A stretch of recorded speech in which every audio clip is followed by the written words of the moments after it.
what was funny was that like after during the voices and the car roaring, the last 5 minutes. Oh, let me back up. So yeah, let's go back to the part where when the camera lasted for like when the night vision lasted for like 5 minutes for me. Okay.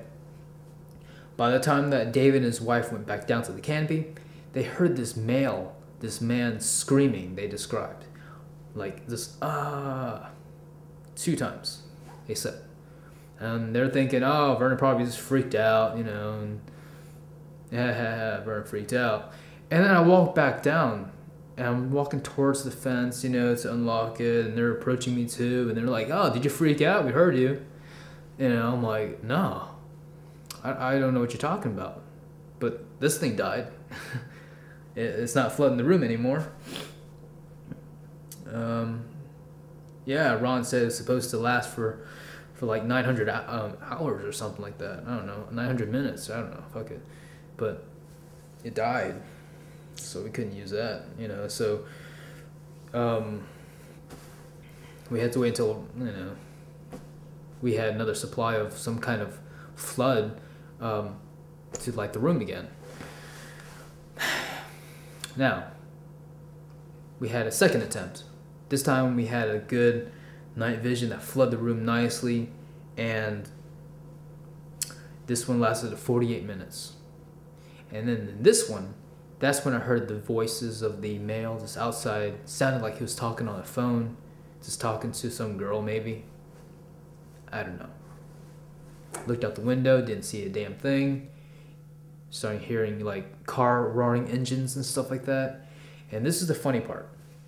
The funny part is that the last 5 minutes that I was sitting up there, I started feeling this welcome. I felt very calm. I even spoke to the camera about, it's kind of documented on the camera. I didn't say much, but when I did, I would say, a few things. So it's like I felt calm. I felt welcome. Like this is a home.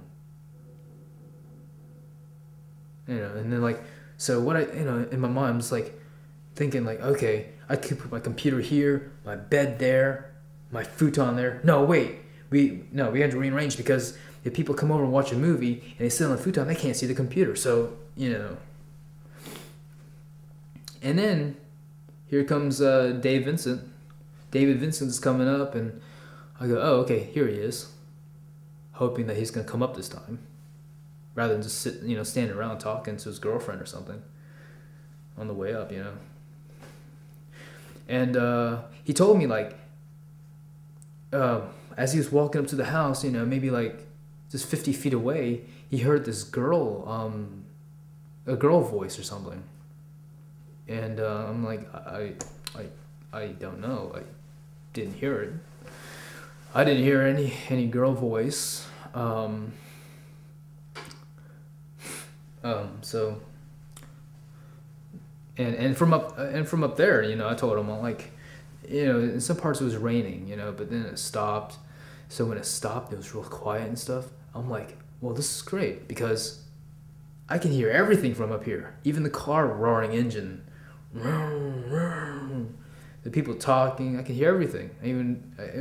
Right when I said that to the camera, it was like, hey, I can hear everything from up here.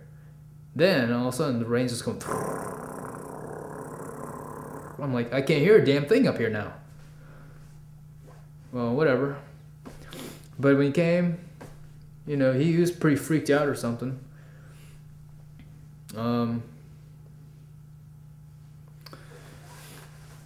Nah, he wasn't freaked out.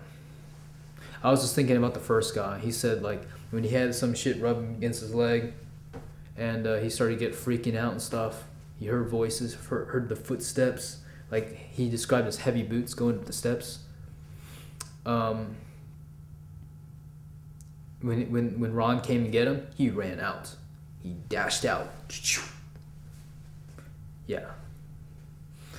And so, well, that was my experience.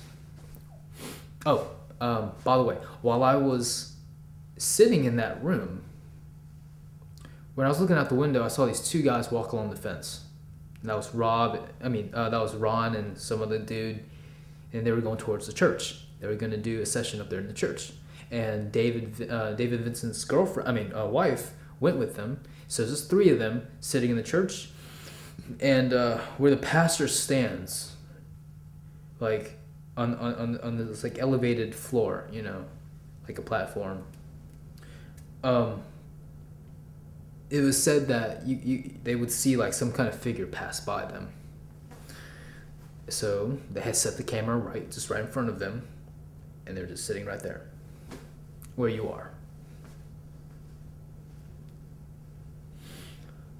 And they while they were there, they were like doing enchantments, you know, chanting to call out whatever they could do, provoking them, anything to get a sign of presence. And what they got was some kind of a light, you know, it's kind of shining against the window behind the camera. The camera's facing them, shit's going on over here, and these two windows where the door, okay, there's a door, and then there's two windows, here and here. And the windows started to glow with light, kind of like if a car just kind of, you know, just drove up around. You know, it's kind of like glass, like,